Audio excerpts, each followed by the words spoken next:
À 10 km de Fort-de-France, nous sommes à l'aéroport Aimé Césaire sur l'île de la Martinique. Un seul aéroport, un seul terminal, une seule piste, mais un flot de voyageurs. En moyenne, 1800 passagers transitent ici toutes les heures. L'aéroport de Martinique est le port d'entrée pour les touristes de métropole, mais c'est également un passage obligé pour les trafiquants qui veulent inonder le marché européen. Jeff O'Mary est le chef divisionnaire de la douane en Martinique. Il connaît parfaitement les routes de la drogue sur le territoire. Il y a une zone de production en Amérique latine, forcément il y a une pression, je dirais, des cartels pour pouvoir exporter leurs produits, donc à destination des marchés de consommation, notamment en Europe occidentale. Il y a un grand nombre de passagers qui prennent le vecteur aérien, donc effectivement ça peut être un moyen intéressant pour les réseaux de fraude d'utiliser effectivement des passagers pour convoyer leurs marchandises. Chaque soir, l'équipe de Jeff O'Mary guette l'arrivée des vols réputés sensibles. Orly Fort-de-France, mais aussi Cayenne et Pointe-à-Pitre. Physionomiste, l'équipe est capable de détecter tout comportement anormal. Vos bagages sont... C'est ça? Quelques minutes avant le décollage du vol Fort-de-France-Paris, les douaniers interceptent 2 passagers qui leur paraissent suspects. Ils les débarquent in extremis. Comment sont repérés ces passagers et ces bagages en apparence louches? Nous avons posé la question à Max Ballarin, patron du renseignement douanier en France.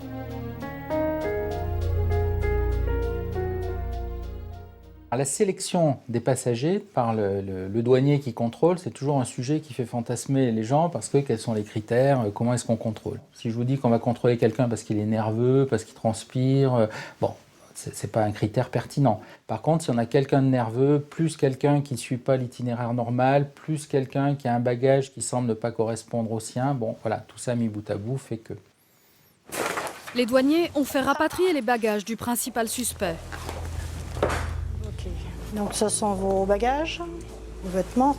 Et à peine le sac ouvert... Qu'est-ce que c'est ça, monsieur? Pardon? Qu'est-ce que c'est ça? Vous ne savez pas. C'est à vous. Le trafiquant n'a même pas pris la peine de dissimuler ce pain de drogue dans sa valise. Voici de vous, monsieur. Attendez, monsieur. Monsieur, regardez ce qu'on fait, monsieur. Levez-vous. Mais qu'est-ce que c'est? Le trafiquant est résigné. Il a simplement enveloppé la drogue dans du papier carbone. Une technique censée rendre le produit indétectable au rayon X.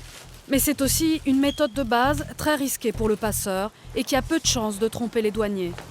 Dans les trafiquants, c'est un peu comme dans la population, on a des gens plus ou moins astucieux. Certains ont des caches extrêmement élaborés. On a même trouvé une fois l'intérieur d'une valise qui était faite en cocaïne. Puis parfois, les trafiquants mettent simplement les pains de stupéfiants et on les repère assez facilement au rayon X. On a finalement le coup de poker, je tente ma chance, si je dois être pris, je suis pris. Voilà. Monsieur, vous ne savez pas ce qu'il y a dedans. Tu vas prendre un test, s'il te plaît? Les douaniers veulent maintenant vérifier quel type de drogue est emballé dans la valise. Vous savez ce que ça signifie, la couleur? Vous avez de la cocaïne. Des passeurs comme cet homme, les cartels d'Amérique du Sud en utilisent des milliers chaque mois. Ce sont des mules, des gens ordinaires, acculés par la misère, qui acceptent ce voyage de tous les dangers, parfois pour 2000 € à peine.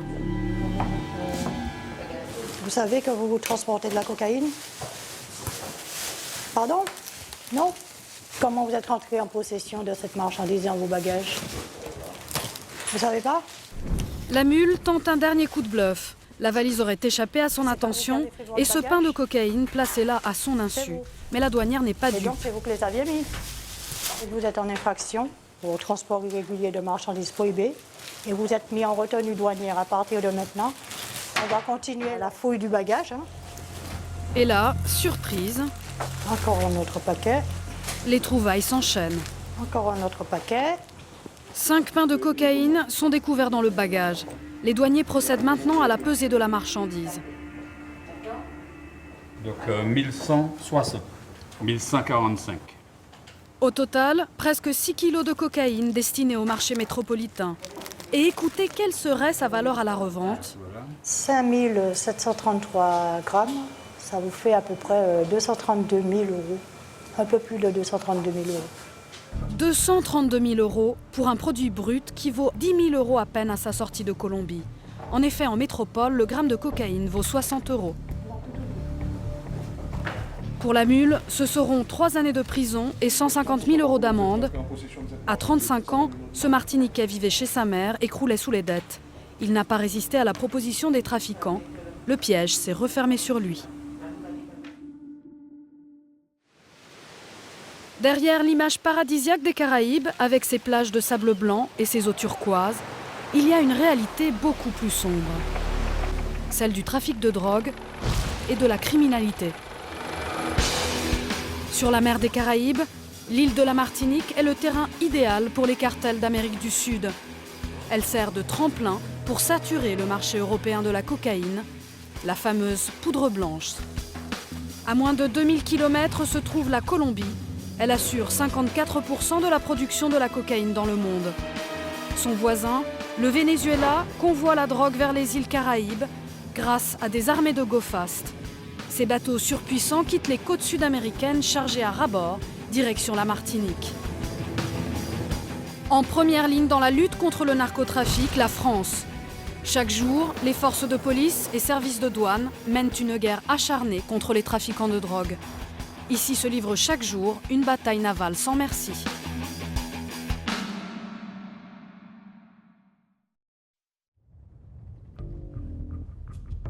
Frédéric Ménard connaît parfaitement les circuits de la drogue. Aux Antilles, c'est lui qui dirige l'OCERTIS, l'Office central pour la répression du trafic illicite des stupéfiants. Martinique Tour de Fox. Bonjour, je demande l'autorisation de mise en route. Il y a 8 ans, l'OCERTIS a ouvert ici une nouvelle cellule. Et ce n'est certainement pas un hasard. La Martinique, de façon générale, reçoit les produits stupéfiants, donc cocaïne et herbe de cannabis, en provenance de Sainte-Lucie, donc au sud de la Martinique, et pour une petite partie également de la Dominique, au nord de la Martinique. Là, on est dans le secteur sud de l'île, entre le Diamant et Sainte-Luce, et donc on a des débarquements sur toutes ces portions-là de l'île, avec des interpellations, je dirais, régulières. Vous voyez qu'effectivement, c'est compliqué de travailler là. Vous voyez, il y a effectivement de la mangrove, il y a des petits bouts de plage. C'est des zones parfaites pour arriver et décharger la marchandise. La Martinique constitue donc une plateforme idéale. À peine arrivée, la cocaïne repart instantanément et 80% atterrit en métropole. Là, la revente de cocaïne génère de petites fortunes. Le prix de la cocaïne en Martinique se situe entre 6 000 et 7 500 € le kilo. La bascule est assez importante en métropole, puisqu'un kilo de cocaïne encore emballé, on va dire, ça peut représenter 35 000 €. 35 000 € le kilo, un prix justifié par la pureté du produit. Une seule dose peut être coupée 5 à 6 fois avant d'être vendue en métropole. Des centaines d'îlets à la végétation touffue, un vaste territoire aquatique difficile à maîtriser. Voilà pourquoi les mafias sud-américaines ont choisi la Martinique comme rampe de lancement de la drogue en Europe.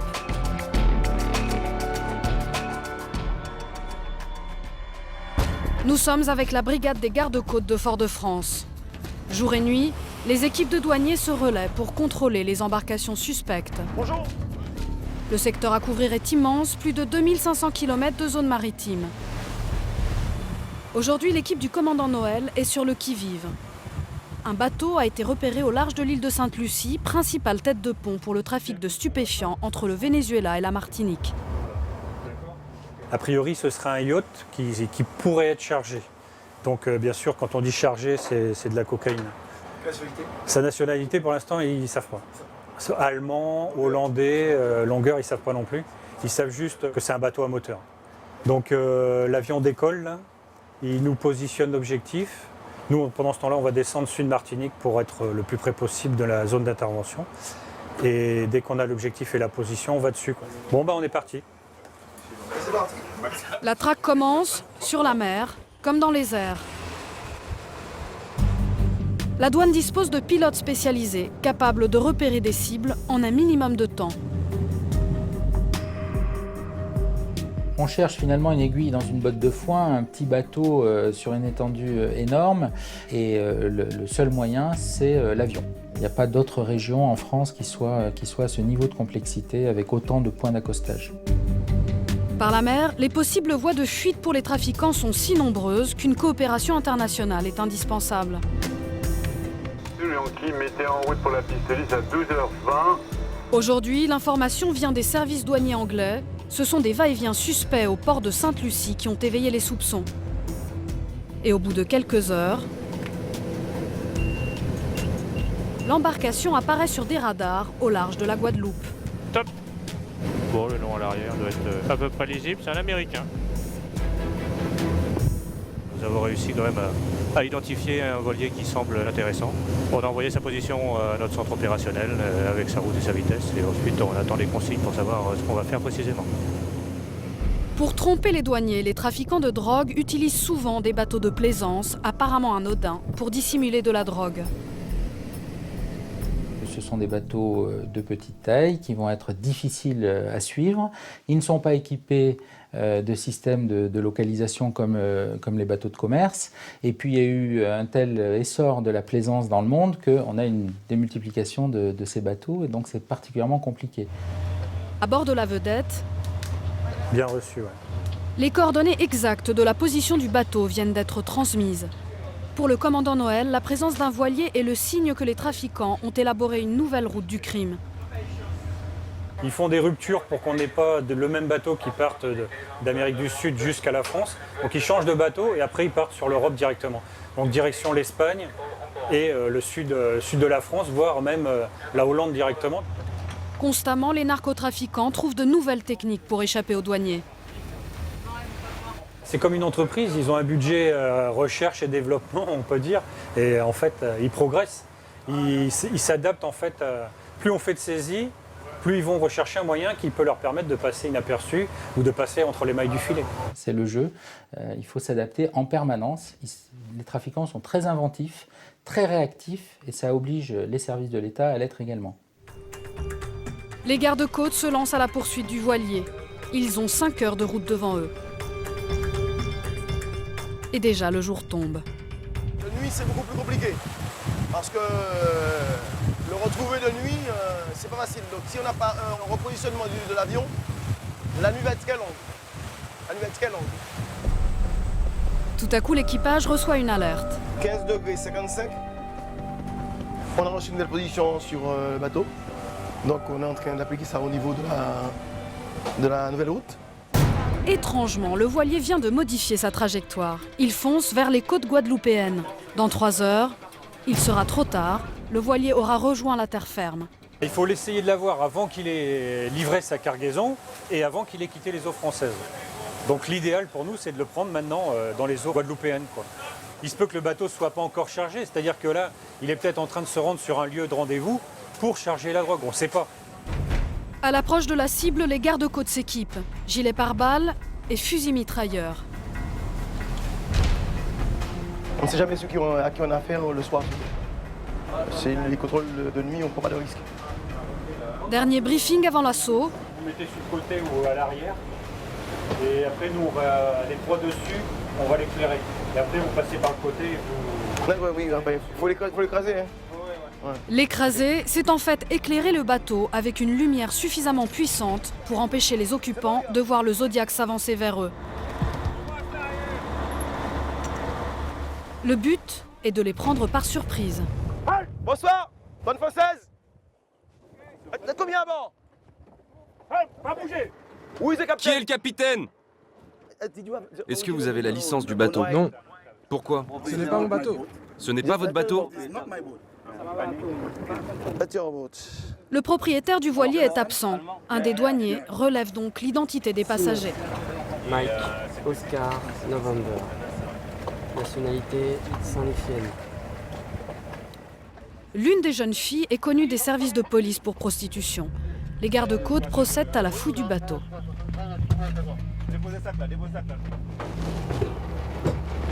Il y a beaucoup de cash dans ce bateau. Les caches naturelles, du fait du moulage du bateau.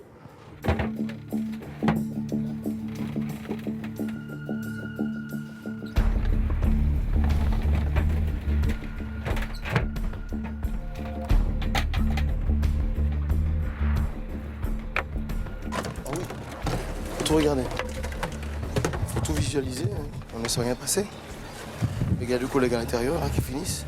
Pour l'instant, on a fait l'environnement du bateau, on a fait les parties visibles. Je pense qu'on a presque tout fait. Après 1 heure de fouille, les douaniers n'ont toujours rien trouvé. Ouais, pour l'instant, RAS, on a fouillé sur les parties. Mais le commandant de l'opération a encore des doutes. Je pense qu'on va être obligé de dérouler. Pour moi, aucun problème. On va leur annoncer la bonne nouvelle. La bonne, ou plutôt la mauvaise nouvelle pour les passagers, c'est que le voilier va devoir rejoindre Pointe-à-Pitre. Le commandant Noël vient d'apprendre que le capitaine du bateau a déjà convoyé de la cocaïne il y a 3 ans sur un voilier semblable à celui-ci. Alors les douaniers vont pousser la fouille encore un peu plus loin. Le principe, c'est si on contrôle, on le fait à fond. À partir du moment où on a des suspicions importantes, on prendra le temps qu'il faut. Et c'est comme ça qu'on arrive à faire des grosses affaires. On va contrôler le dessous de la coque du voilier, parce que c'est possible qu'ils aient collé quelque chose en dessous. Donc pour être sûr que ça ne nous passe pas sous le nez sans qu'on voit, on va aller contrôler qu'il n'y a rien de collé sous la coque.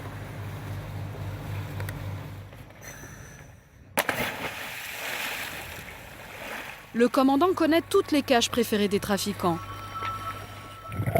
En général, il dissimule la drogue dans des caissons étanches, puis les attache sous la coque du bateau. C'est ce qu'on appelle dans le jargon une torpille. Alors, ça donne quoi là? C'est une coque normale, il n'y a rien de spécial accroché après. Dommage. C'est la déception pour le commandant Noël. Au petit jour, le bateau est libre de repartir, mais les douaniers le surveilleront de près. Le succès n'est pas toujours au rendez-vous, c'est qu'on n'a pas contrôlé au bon moment. Les bateaux qui sont utilisés pour le trafic voyagent aussi à vide. Le bateau peut être loué à des touristes ou à des personnes pour avoir l'apparence d'une exploitation normale, et puis à un moment donné, il va être chargé, c'est à ce moment-là qu'il faut le contrôler. Pour être sûr de les coincer au bon moment, les douaniers français harcèlent sans relâche les trafiquants de drogue. Les gardes-côtes effectuent plus de 500 contrôles par an sur le seul secteur de la Caraïbe. Quelque part, on les dérange, et c'est le but, quoi. De fermer la porte au trafic de drogue qui va vers l'Europe et vers la France.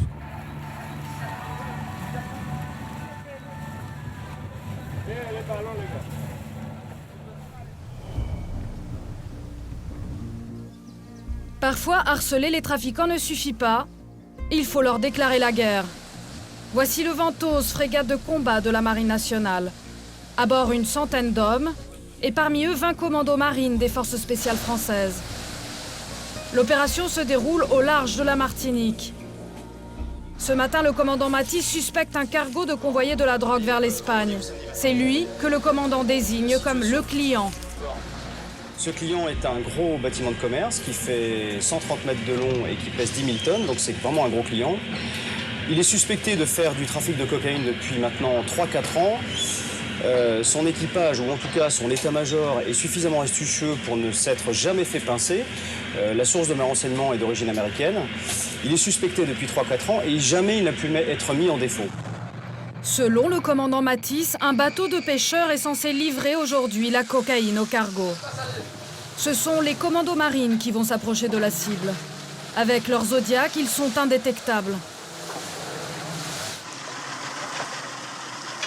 Donc je donne ma position, on est en 17,56 nord, 50,34 ouest. Et on a visuel sur un bateau dans notre 260. Le cargo est bien en vue, mais pas de livraison pour l'instant. La nuit tombe, les commandos rentrent à bord du Ventose.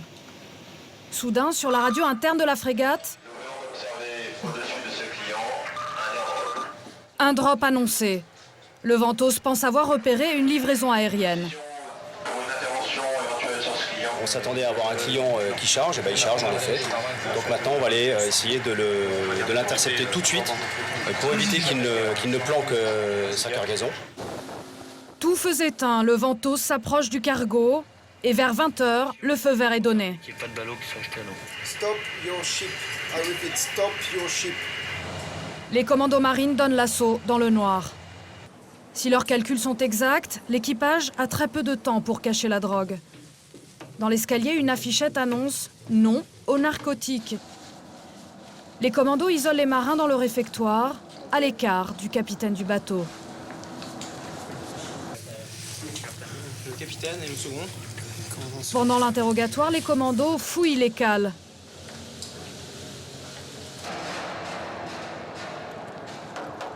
Rien à signaler. Voilà, vous avez tout fouillé là? Ah là, oui, j'ai tout fouillé et vous n'avez rien vu alors? Rien du tout, alors. Rien. Une première nuit passe, l'équipage reste impassible.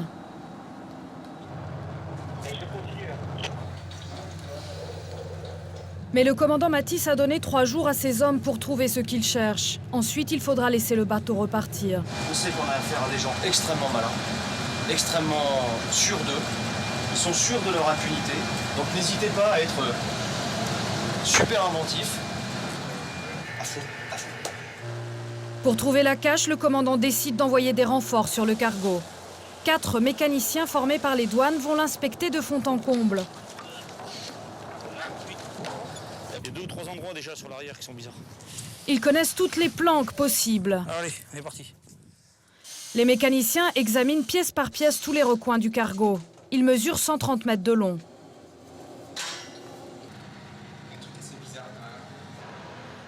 Faux plafond, cale, cuve. Une nouvelle journée s'achève sans résultat. Dernier jour de fouille, toute l'équipe est épuisée. Il ne reste plus que 2 endroits à inspecter. Les cuves de gasoil, une à l'arrière et une à l'avant. Pour découper quoi?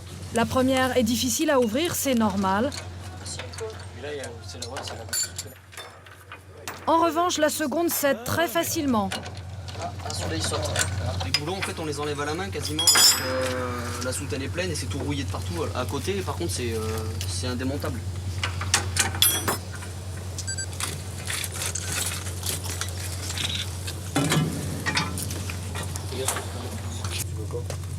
Top. Ouais, pas Fabrice, pousse-toi.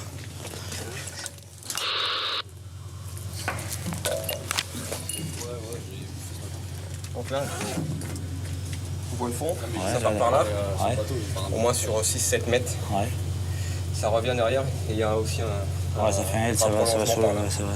Avec quoi on va la vider?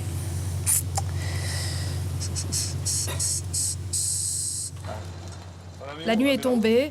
Plus que quelques heures pour vider les cuves de leur mélange nauséabond de mazout et d'eau salée. Ça mord. Essayez de tourner plus vite tout à l'heure. Les mécaniciens descendent dans les entrailles du bateau.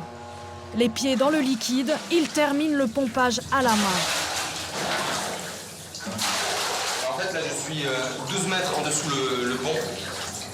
Et actuellement on essaie d'enlever les 10 derniers centimètres de flotte qui est au fond de la cale. On a une trappe qui a été une trappe faite maison. Et la trappe faite maison apparaît alors qu'elle ne figure pas sur les plans du bateau. 1, 2, 3.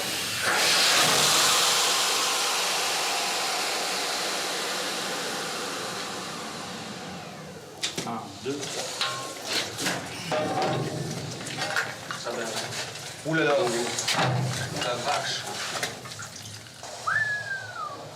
Ça baigne dans l'eau en plus. Sous cette trappe, des dizaines de ballots alignés au fond. Victor de fouille. On est dans le ciel.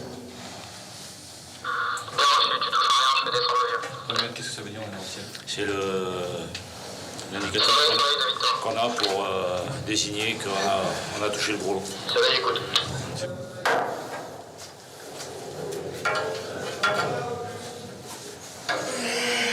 Ah ça pue là, ouais. Ah là ça sent fort. C'est vachement dur. Il a sans doute fallu plusieurs jours aux trafiquants pour cacher tous ces ballots.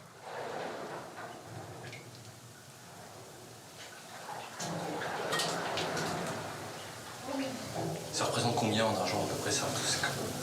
Je crois, hein, j'en suis pas trop sûr, que 1 gramme c'est 50 €. Ouais. Donc si on part sur une base de 3 tonnes, là ça fait quasiment 1 milliard 800 millions d'euros, 800 millions d'euros, ouais.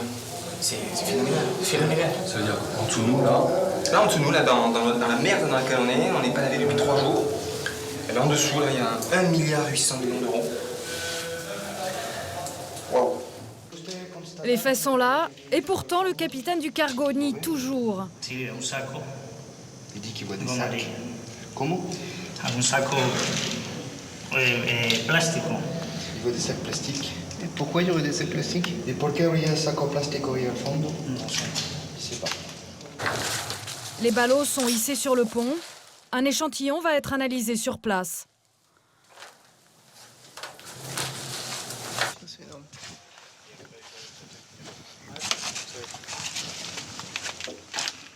Je débute l'ouverture du colis.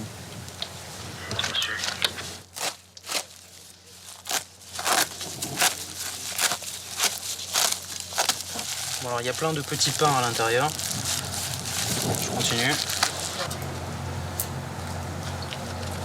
Le test est positif. Il s'agit de chlorhydrate de cocaïne ou de cocaïne base. Écoute. Oui, de Victor, le test est positif. Bien reçu. Bravo. Félicitations, super. Tout l'équipage est arrêté. Le capitaine risque 10 ans de détention. Plus tard, on connaîtra exactement le volume saisi, 4,3 tonnes de cocaïne pure. Aujourd'hui encore, cela reste la plus grosse prise de l'histoire de France. Seuls des spécialistes peuvent mener de front cette guerre contre le narcotrafic. C'est le cas de François Thierry, patron de l'Octrice, l'Office central pour la répression du trafic illicite des stupéfiants. Nous, on est là pour attaquer le trafic international ou le trafic d'envergure qui est aux mains d'organisations criminelles qui mettent en péril et l'économie de l'État et la sécurité des citoyens, avec en plus des méthodes détestables. À force, la Martinique finit par souffrir de cette véritable invasion du narcotrafic. Depuis toujours ici, les drogues douces sont associées à la culture rasta.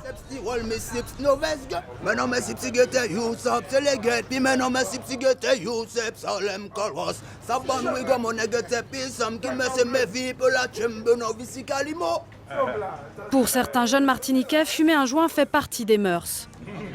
Il y a de la bœuf, il y a tout, il y a du shit, tout. La plupart des personnes ils fument de l'herbe, ils dealent tout et tout, de la cocaïne, tout et tout, mais la plupart fument de l'herbe. Mais une autre drogue, une drogue dure, provoque, elle, des ravages. Depuis les années 80, les cartels colombiens ont déversé sur l'île des tonnes de crack, une drogue fumable obtenue à partir de cocaïne. C'est un produit parallèle qu'ils ont souhaité mettre sur le marché à partir du moment où il a été découvert pour ramener des gens qui ne seraient pas intéressés par la cocaïne. Ils ont du coup ciblé ce produit pour une clientèle qui a extrêmement peu de moyens. Nous sommes à la PAL, la première association créée en Martinique pour venir en aide aux toxicomanes. En créole, PAL signifie coup de pouce. L'association accueille jusqu'à 30 personnes par jour. Elle offre des repas chauds, des vêtements propres, un coin douche, mais surtout des moments de vie. Ici, plus de 90% des personnes suivies consomment du crack, la cocaïne du pauvre. À 52 ans, Kelvin est un miraculé. Il a réussi à se sevrer. Mais il lutte chaque jour pour ne pas retomber dans la dépendance. Et ça fait 4 ans maintenant que je suis en sortie. Je travaille dans le bâtiment, j'ai pompé de la drogue. Et j'ai dit merci au Seigneur et à l'association. Ça, c'était l'importance. Et plus des gens qui te donnent des conseils pour sortir dans cette poudrie. Et cette poudrie, c'est très dangereux, c'est un fléau pour la société. Il y a encore 10 ans, Kelvin avait un travail, une famille. Le crack l'a détruit. Je vivais partout, dans la rue, dans des vieilles voitures, des ghettos, partout, un petit peu partout. Ce qui me manque là maintenant, c'est ma famille, que j'ai perdu quand j'étais dans la drogue. Ma femme, mes enfants. Et si je parle comme ça, c'est parce que moi, je suis passé 18 ans dedans, je peux dire. C'est pas la meilleure chose qui existe. Nicole Eugénie est accompagnatrice sociale. Depuis toujours, elle sillonne le quartier pour apporter de l'aide aux toxicomanes. Un jour, elle a rencontré 7 hommes, Jazz, 20 ans d'addiction au crack. Je l'ai connu avant l'ouverture de la PAL, ça doit faire 10 ans, 12 ans. Ouais. Mais ça fait quoi? 10 ans, 12 ans de misère, et puis voilà quoi. Chaque jour, Nicole se rend dans les squats les plus dangereux de l'île. Elle s'enfonce dans la mangrove et à chaque fois, elle s'arrête chez Colibri pour prendre des nouvelles. Cela fait des années qu'elle suit cette femme. Colibri. Oui, bonjour. Qu'est-ce que tu nous fais aujourd'hui? Tu viens pas m'accueillir? Mais c'est pas bon, c'est même pas encore nettoyé. Mais c'est pas ça qu'on veut. C'est te voir toi. Je suis en plein ménage là. Mais c'est pas grave, c'est pas grave. Allons, c'est pas grave. Colibri a bâti de ses mains sa maison, mais cela ne l'empêche pas d'avoir honte d'ouvrir une porte sur son intimité. Nicole essaye de la mettre à l'aise. Je rentre. Moi, j'ai l'habitude de voir, je rentre. Tout ce que vous voyez, en fait, ce sont des planches récupérées de palettes qu'elle a traitées et qu'elle a repeintes. Voilà. Et puis, elle essaie petit à petit de se retrouver. Et puis voilà ce que ça donne.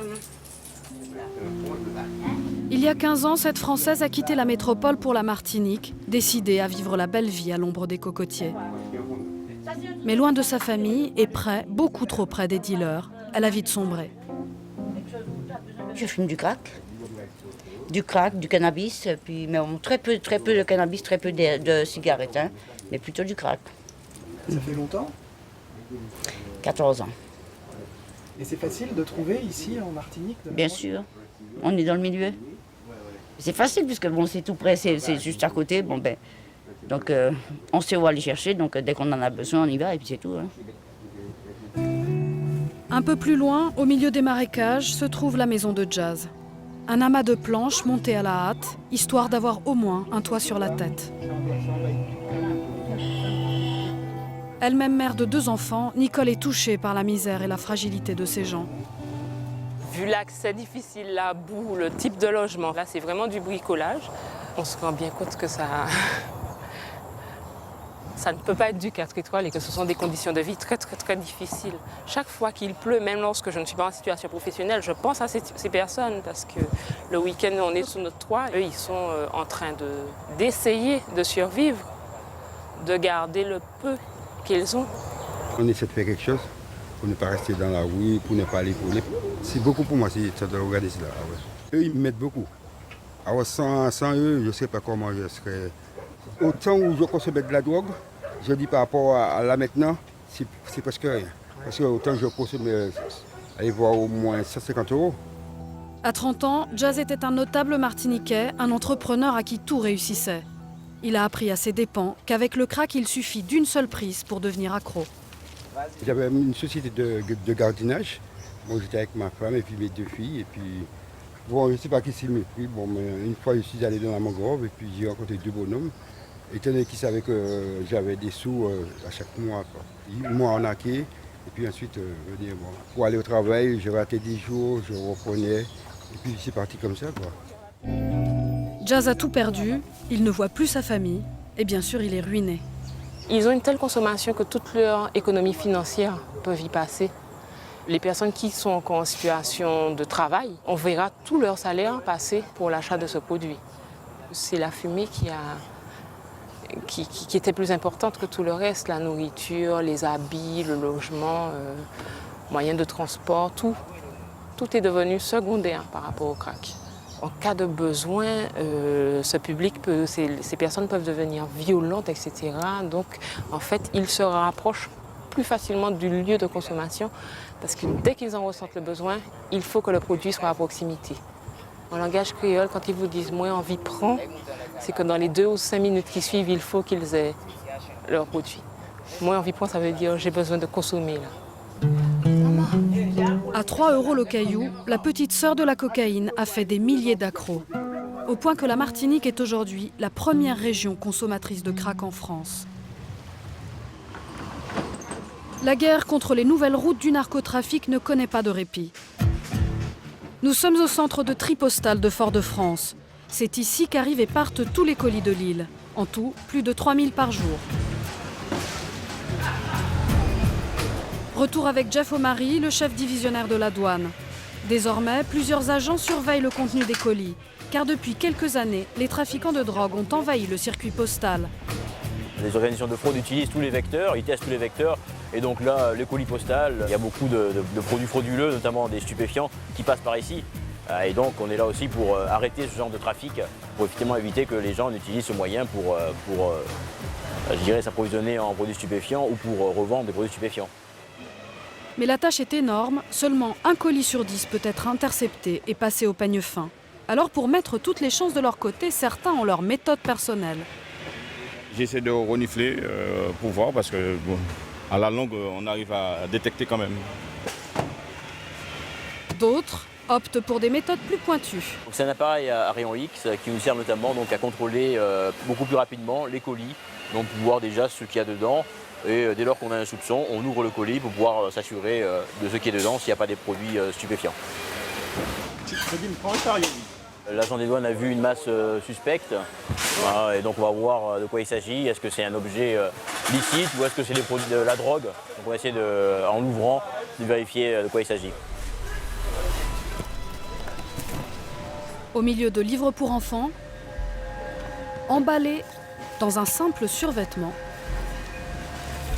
plusieurs pains de résine de cannabis. Le colis provient de la région parisienne, comme souvent ici. Il y a des petites quantités très régulièrement, des quantités significatives tout de même, puisqu'on peut atteindre 1 à 2 kilos très aisément sur un colis, mais il y en a, je dirais, très régulièrement. Ne soyez pas surpris s'il y a autant de cannabis venu de métropole, c'est que cette drogue sert désormais ici de monnaie d'échange contre la cocaïne.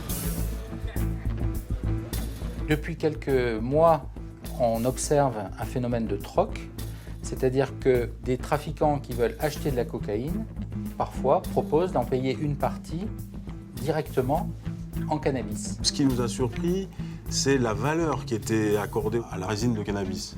Elle peut être vendue jusqu'au double du prix métropolitain, ce qui met la résine à un prix qu'elle n'a jamais atteint en Europe. La métropole réclame de la cocaïne, la Martinique, elle, est friande de cannabis. Entre Paris et Fort-de-France, les routes de la drogue sont à double sens.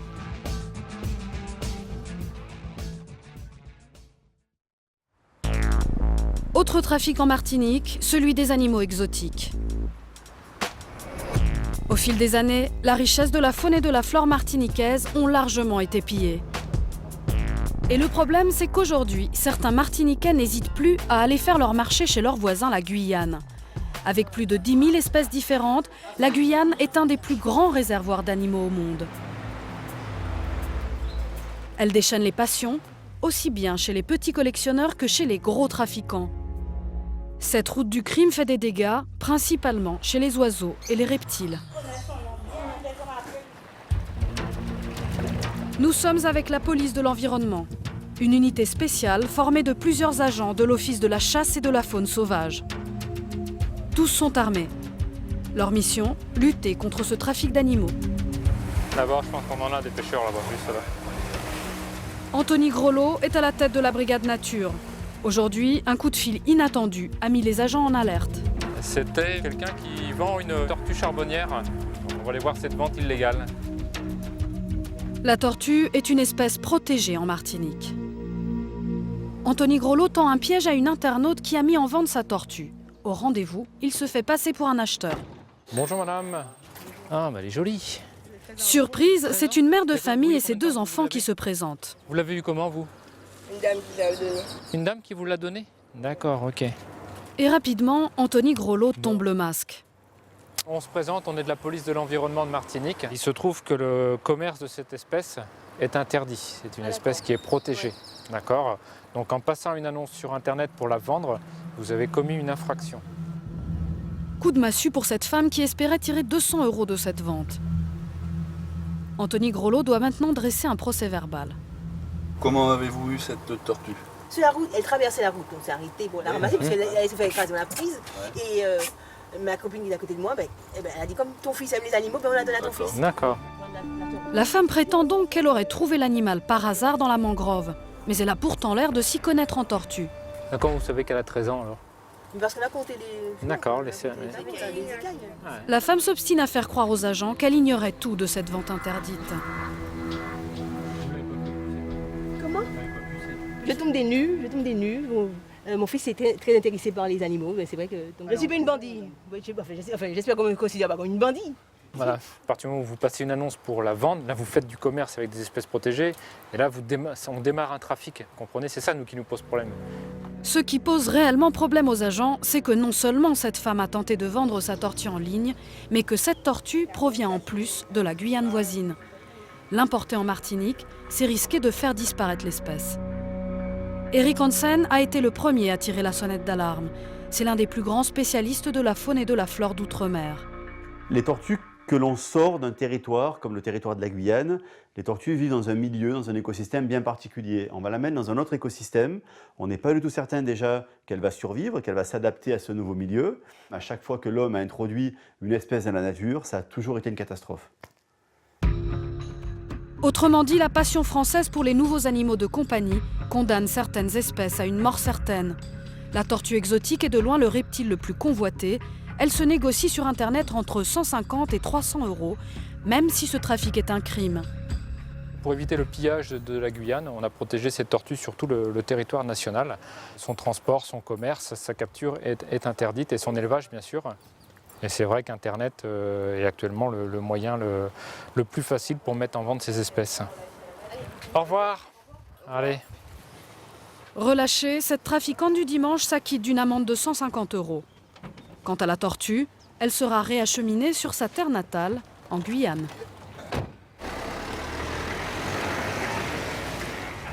Comme cette femme, beaucoup de Martiniquais sont tentés de faire du trafic d'espèces protégées pour arrondir leur fin de mois. Pour les en dissuader, la brigade nature multiplie les contrôles surprises. Bonjour madame, police de l'environnement de Martinique. On a voulu voir la responsable ou le responsable de l'établissement, s'il vous plaît.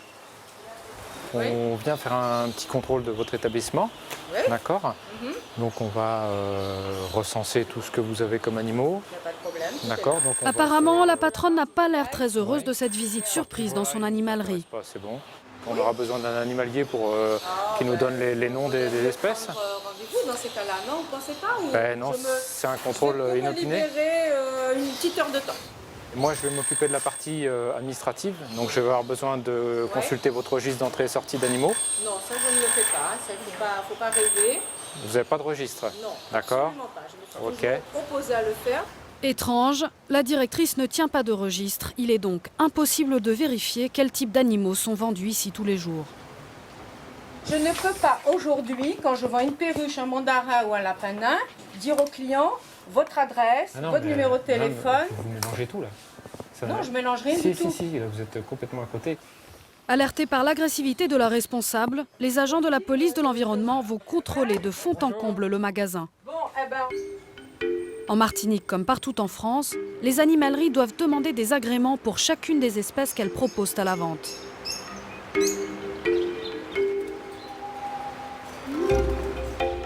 Les policiers vérifient qu'aucune espèce protégée ne se cache dans les rayons. Bilan du contrôle. Rien de particulier. Quelques perruches, ça va, mais rien de bien méchant. A priori, cette animalerie n'a donc rien à se reprocher. Mais pour en avoir le cœur net, nous sommes revenus dans cette même animalerie un peu plus tard en caméra cachée en nous faisant passer pour un couple amateur de tortues exotiques. Bonjour. On voulait savoir si vous aviez des tortues pour mettre dans le jardin. Des petites tortues? Ça fait 9 ou 10 ans que c'est servi à la vente. Apparemment, la vendeuse est en règle, mais en insistant un peu... Vous cherchez comme petite, une grosse? En fait, on aimerait bien avoir une petite tortue comme ça, à peu près, ouais. Pour notre petite, elle adore les tortues, alors je pensais qu'on pouvait en trouver. La vendeuse nous indique finalement quelqu'un qui pourrait nous proposer la tortue que nous cherchons. C'est une grosse, elle fait combien? Je sais pas, mais je sais qu'elle a assez grosse, elle devra 250 €. Finalement, c'est même la responsable de rayon qui négocie pour nous le prix de la tortue. Vous êtes prêt à prendre pour combien? Ça dépend, alors elle est grosse comment vous avez dit, c'est un peu plus de... ça. Attends. 150, ça va, non? 150, c'est bon? D'accord, ça donne tes coordonnées. C'est quoi, c'est une tortue molokai? Oui, c'est une molokai. Une tortue molokai, l'une des 16 espèces de tortues protégées en Guyane, et qui n'a donc rien à faire ici en Martinique.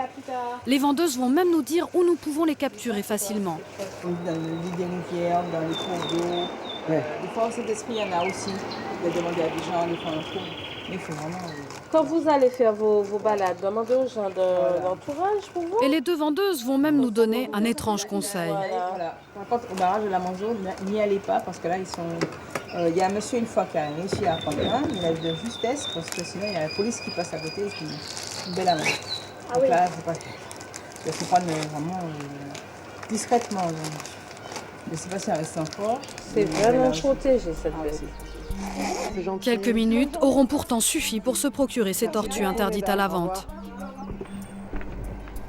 C'est vraiment des commandes qui sont faites par des gens qui sont prêts à envoyer des trafiquants qui font des voyages exprès pour aller dans les pays riches en tortues par exemple. Les collectionneurs sont prêts à mettre des fortunes pour pouvoir en avoir chez eux. Avec un chiffre d'affaires de 15 milliards d'euros par an, le trafic d'animaux est le 3e commerce illégal au monde, juste après le trafic de drogue. Retour avec les agents de l'Ocertis. Il y a quelques jours, un groupe de criminels martiniquais aurait réussi à établir un contact direct avec les cartels d'Amérique du Sud. Ils veulent devenir les référents des Colombiens pour le convoyage de la drogue en Europe. On va partir en repérage par rapport à un renseignement qu'on a eu concernant une arrivée possible de cocaïne. C'est la marchandise qui arriverait par bateau et qui serait débarquée pendant la nuit. L'équipe de Paul est en alerte et pour cause. Le renseignement qu'on a fait état de plusieurs dizaines de kilos de cocaïne. Déguisés en simples touristes, les agents approchent de la cible. Il faut qu'on puisse se fondre dans le paysage. On a prévu plusieurs tenues de rechange au cas où, le maillot de bain, la serviette de plage. Il faut s'adapter. Pour ne pas éveiller les soupçons, nous suivons les agents en caméra cachée. Vu qu'on sait où est localisé l'appontement, on va voir un petit peu où est-ce qu'on pourrait se placer pour surveiller, mettre en place un dispositif d'interpellation si effectivement le débarquement a lieu. Une petite crique isolée, quelques bateaux de plaisance amarrés au milieu de barques de pêcheurs, le lieu idéal pour débarquer à l'abri des regards. Pour fignoler leur repérage et anticiper les possibles voies de fuite des trafiquants, les agents de l'Ocertis partent en mer, escortés par les gendarmes. Et très vite, ils repèrent un ponton. Il y a une résidence qui est là. Si, c'est ça, c'est celui-là. C'est celui-là, ouais. Le ponton qui nous intéresse, c'est l'endroit où l'aïeul devrait arriver pour débarquer la marchandise. Donc, ce qui est intéressant, c'est que nous, on a un juste au-dessus qui permet de chauffer l'arrivée. Chauffer, en jargon, signifie surveiller. Si elle débarque ailleurs, c'est qu'on a été décelé ou qu'il y a eu un problème, quoi. Si ça peut se faire ce soir, ça se présente bien. Ça se présente bien.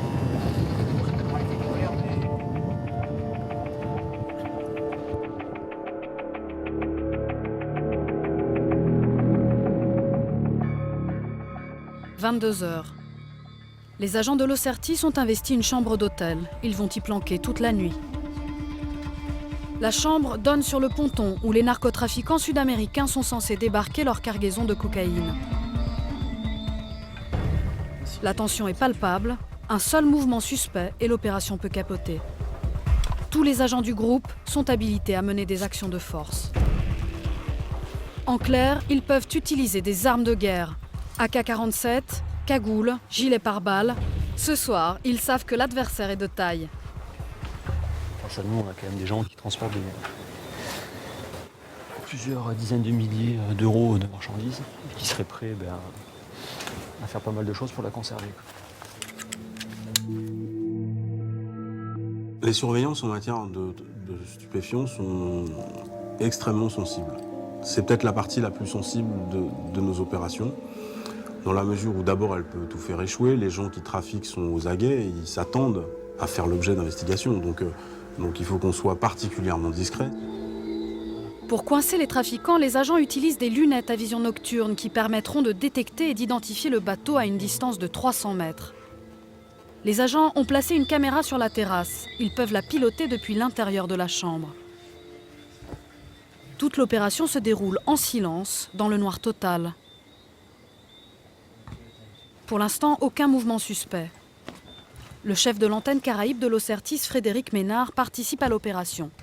C'est lui qui donnera le signal de l'assaut.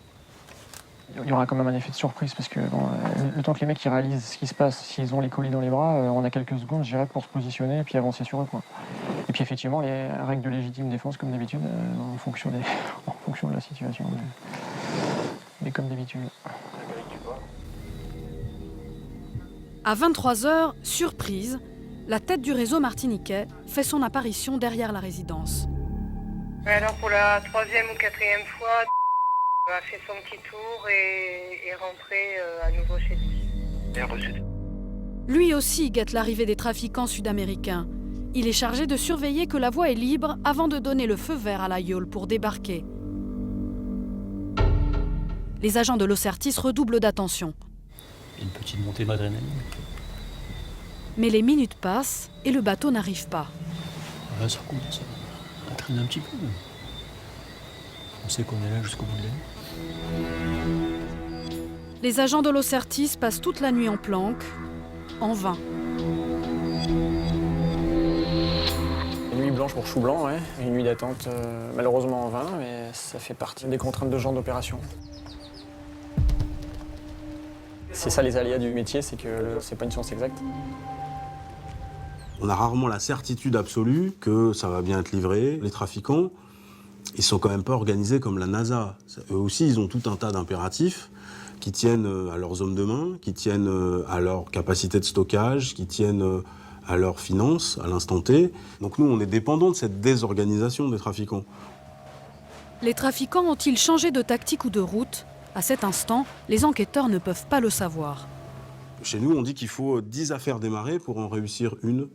C'est pas parce qu'on les rate, les 9 autres. C'est parce que les trafiquants n'arrivent pas à trafiquer les 9 autres.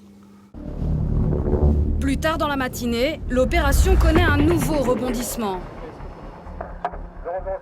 Suspicieux, les Sud-Américains ont préféré changer de route et passer le relais aux Martiniquais en pleine mer. Les agents de l'Ocertis l'ont su et ont appelé le Ventose en renfort, le même bateau qui a saisi les 4,3 tonnes de cocaïne. À 11h, la frégate et un hélicoptère de la marine repèrent les narcotrafiquants qui tentent de se débarrasser de leur cargaison. Voyant l'hélicoptère, l'un des bateaux s'est délesté de 3 ballots en mer. L'équipage du Panthère est parvenu à récupérer 2 des 3 ballots.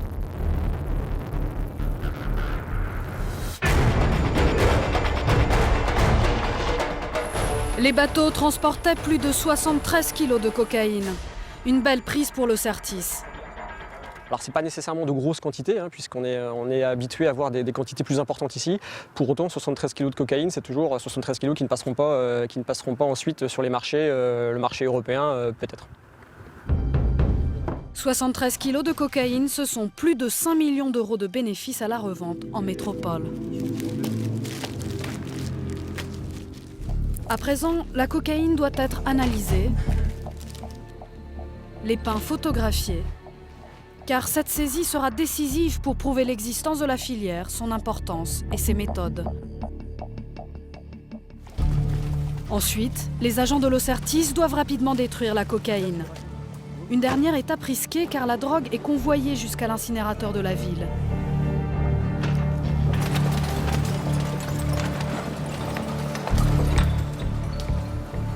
Des agents armés surveillent toute la procédure.